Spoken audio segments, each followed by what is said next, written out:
తమిళ super star అయిన సూర్య గారి cinema 'కంగు' అయితే ఈ 14న రాబోతుంది. సో దీంతోనైతే తెలుగు నాట థియేటర్స్ అయితే ఆ సినిమాకి తక్కువగా వస్తున్నట్టుగా, అంటే స్క్రీన్ షేరింగ్ ఏదైతే ఉందో అది తక్కువైపోయిందని చెప్పేసి కొన్ని వార్తలు అయితే వస్తున్నాయి. దీంతోనైతే కొంత ఆందోళనకర పరిస్థితులు ఉన్నాయి థియేటర్స్ విషయంలో అని చెప్పేసి కొన్ని వార్తలు అయితే వస్తున్నాయి. మరి ఇందులో ఎంతవరకు వాస్తవం ఉందనేది మనకు తెలియజేయడానికి మనతో పాటు ఉన్నారు ప్రముఖ సినీ క్రిటిక్, సీనియర్ జర్నలిస్ట్ జగదేవ్ గారు.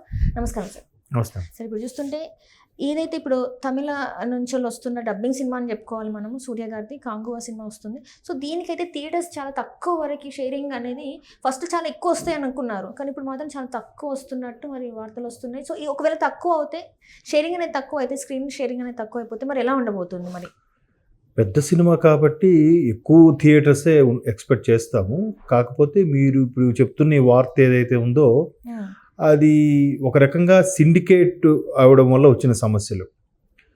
పైగా పెద్ద సూపర్ స్టార్లు, ఇప్పుడు బాలీవుడ్ సూపర్ స్టార్లు కానీ మిగతా లాంగ్వేజ్ సూపర్ స్టార్లకి ఎక్కువగా ఆయువు పట్టు ఉండేది ఏ క్లాస్ సెంటర్లో, అంటే మేజర్ మున్సిపాలిటీలు కానీ కార్పొరేషన్లు అలాంటి వాటిల్లోనే ఎక్కువగా థియేటర్స్ ఉంటాయి.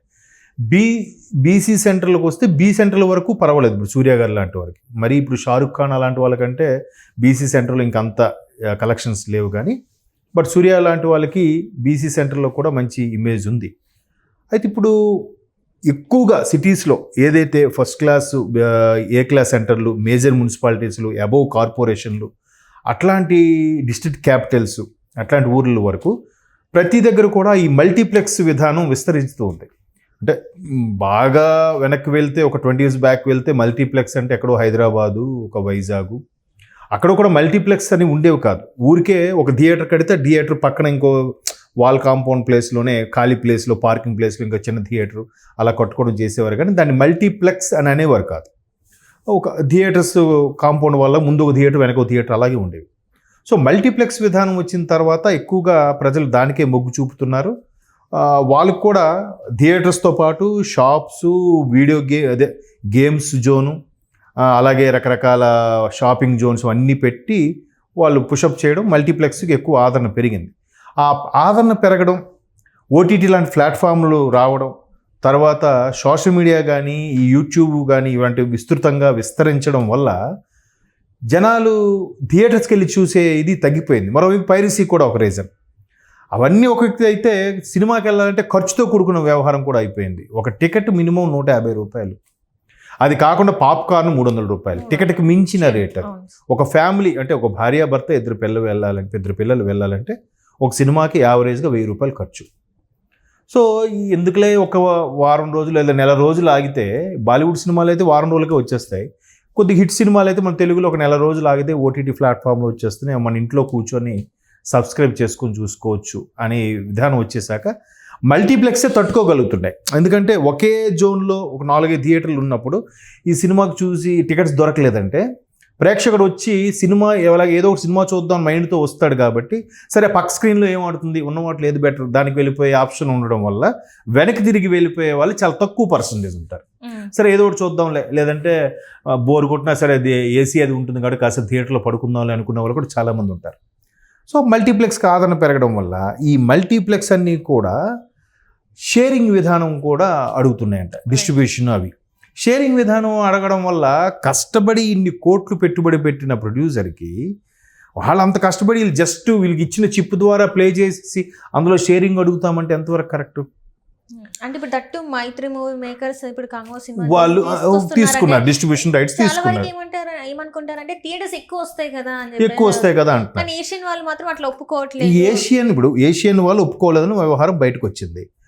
ఇది అసలు ఆ ప్రక్రియ స్టార్ట్ చేసిందే ఒక విధంగా ఈ డిస్ట్రిబ్యూటర్లు, ఈ ప్రొడ్యూసర్లే. వీళ్ళంటూ కొన్ని సినిమాలు ఆక్యుపై చేసేసి మా సినిమాలో రిలీజ్ చేయాలంటే మాకు షేరింగ్ ఇవ్వాలని కాన్సెప్ట్ పెట్టడం వల్ల వాళ్ళకి తెలిసిందిగా. లేకపోతే వాళ్ళు ఎందుకు అలా అడుగుతారు? ఈ ఏషియన్ వాళ్ళే కాదు, పీవీఆర్ అవ్వచ్చు, లేదంటే ఏఎంబి ఇలాంటి కాన్సెప్ట్స్ అవ్వచ్చు, ప్రతి ఒక్కరు కూడా ఆ రకమైన ఐనాక్స్ ఇట్లాంటివన్నీ కూడా ఒకడెవడో స్టార్ట్ చేస్తాడు. ఆ స్టార్ట్ చేసిన దానికి అరే ఇదే బాగుంది కదా.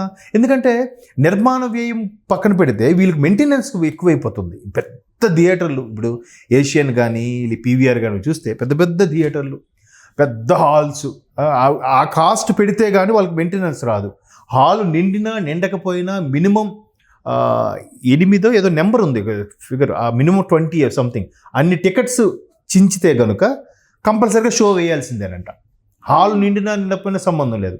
సో హాలు మొత్తం 400 మంది నిండినా అదే పవర్ బిల్ అవుతుంది, అవే మెయింటెనెన్స్ కాస్ట్ అవుతుంది. 20 మందికి కూడా అదే మెయింటెనెన్స్ అవుతుంది, వాడు భరించుకోవాలిగా. సో అలాంటి సందర్భంలో ఏం చేస్తారంటే వాళ్ళు షేరింగ్ పెడుతున్నారు. ఎక్కువ వస్తే ఎక్కువ, తక్కువ వస్తే తక్కువే ఇవ్వండి, అప్పుడు ఎవరికి ఇబ్బంది ఉండదు అన్నట్టుగా. కానీ పెట్టుబడి పెట్టేవాళ్ళు మేము ఎంత పెడితే మాతో మీ పాటు సమానంగా మీరు షేరింగ్ అంటే ఎట్లా నిర్మాతలకు కష్టపడతారు. వాళ్ళు ఎక్కడి నుంచో డబ్బు తీసుకొచ్చి పెట్టి వాళ్ళు కూడా ఎంత పెయిన్ అంటమ్మా. ఇండస్ట్రీలు ఇప్పుడు కాదు, నేను చిన్నప్పటి నుంచి కూడా విన్నది ఏంటంటే 10 రూపాయలు ఇంట్రెస్ట్ వడ్డీ. ఎంత దారుణం అంటే 100కి 10 రూపాయలు అంటే వాడు అసలు సినిమా రిలీజ్ అయిపోతే బతుకు జీవుడా అని వడ్డీకి చేరినట్టు ఏ ప్రొడ్యూసర్ అయినా. పొరపాటున ఎంత పెట్టుబడి తీసుకొచ్చిన తర్వాత కూడా సినిమా రిలీజ్ అవ్వకపోతే, బ్రేక్ పడితే ఆ ప్రొడ్యూసర్ పరిస్థితి ఒకసారి ఊహించుకోండి. చాలామంది సఫర్ అయ్యేది అందుకే. సో ఇట్లాంటివి ఒక పద్ధతి నేర్చుకున్నాక వీళ్ళు చూశాక, ఏషియన్లు చూశాక మిగతా వాళ్ళు కూడా అలాగే అబ్జెక్ట్ చేయొచ్చు. వాళ్ళకి ఇస్తారు మాకివ్వరా, మాకు కూడా అలాగే ఇవ్వండి అని. సో ఇప్పుడు కంగువా లాంటిది సూర్య ఒక సూపర్ స్టార్, సూర్య ఆల్రౌండర్ పైగా. సో అటువంటి వ్యక్తి ఒక చాలా గ్యాప్ తర్వాత ఇంచుమించు జై భీమ్ తర్వాత ఒక మంచి సూపర్ హిట్ మూవీతో వస్తున్నాడు ఆయన. పైగా దాని డైరెక్టర్ కూడా తెలుగువాడు ఆయన. ఇప్పుడు శివ ఎవరు ఆయన పేరు డైరెక్టర్. సో ఆయన మంచి కాన్సెప్ట్తో సెకండ్ దీనికి సీక్వెల్ కూడా తీయాలని తలంపుతో ఉన్న వ్యక్తి. సో ఇన్ని థియేటర్స్ రాకపోతే ఎంత ఇబ్బంది పడతారు. పైగా బీసీ సెంటర్లో కూడా ఆడే సినిమా ఇది. సిటీస్ వరకు వస్తే ఏ క్లాస్ సెంటర్లు ఓన్లీ ఈ మాల్స్లోనికే వెళ్ళే థియేటర్స్ విషయానికి వస్తే ఎలాగూ చూసేవాళ్ళు చూస్తున్నారు. ఫస్ట్ ఫ్రైడే నుంచి నెక్స్ట్ ఫ్రైడే లోపు సినిమా డిసైడ్ అయిపోతుంది. ఆల్మోస్ట్ ఆల్ కలెక్షన్స్ వస్తున్నాయి. ఇప్పుడు పుష్ప 2 కూడా అసలు సినిమా రిలీజ్ అవ్వకముందే 1000 కోట్లు బిజినెస్ చేసేసింది. అండ్ మోర్ ఓవర్ వరల్డ్ వైడ్గా 11,500 థియేటర్లు అనౌన్స్ చేసేశారు. సో వాటి వల్ల రావాల్సిన ఇన్కమ్ ఆల్మోస్ట్ ఆల్ జనరేట్ అయిపోయినట్టే, వచ్చేసినట్టే. సో ఇప్పుడు వీళ్ళకి అలాగే థియేటర్స్ ఇవ్వకపోతే అంత పెట్టుబడి పెట్టి, అది కూడా ఏంటి, ఒకప్పుడు స్టార్టింగ్ ఆది మానవుడు తర్వాత యుద్ధాలు చేసుకొని రాజ్యాలు తీసుకునే రోజుల్లో ఎలా బతికేవాడు ఏంటి అనే దాన్ని ఒక సీక్వెల్ పిక్చరైజ్ చేయడం అంటే చాలా కష్టం. సోషల్ మీడియా అనుకోండి, అంటే సోషల్ సినిమా అనుకోండి, ఒక అపార్ట్మెంట్లోనో ఒక ఊర్లోనో ఎక్కడ పెట్టి సినిమా తీసేయచ్చు. సో అట్లాంటివంటే దానికి సీజీ వర్క్స్ ఎక్కువ ఉంటాయి, గ్రాఫికల్గాను మేకప్ ఎక్కువ కాస్ట్ అవుతుంది, కాస్ట్యూమ్స్కి వాటికి. సో అంత పెట్టుబడి పెట్టిన తర్వాత వీళ్ళు కనీసం థియేటర్స్ ఇవ్వకపోతే లాభం రాకపోయినా అసలైన రావాలిగా. అండ్ మోర్ ఓవర్ సూర్యకి హైయెస్ట్ ఫ్యాన్ బేస్ ఉన్నది తమిళనాడు అండ్ తెలుగులోనే ఎక్కువ మంది ఫ్యాన్స్ ఉన్నారు. Even compare to Vijay Thalapathy కన్నా సూర్యకే తెలుగులో ఫ్యాన్స్ ఎక్కువ కదా. సో ఇలాంటి దగ్గర మనకి థియేటర్స్ ఇవ్వకపోతే మూవీ మేకర్స్ MMM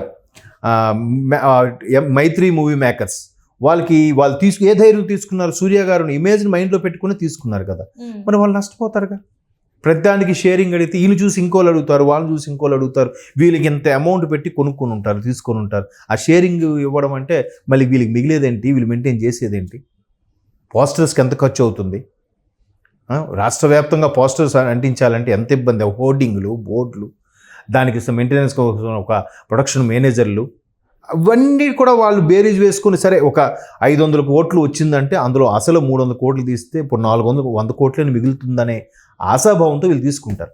ఇప్పుడు థియేటర్స్ ఇలాగ ఈ అంబర్ ఫిట్టింగ్ పెట్టడం వల్ల చాలా ఇబ్బందికర పరిస్థితులు.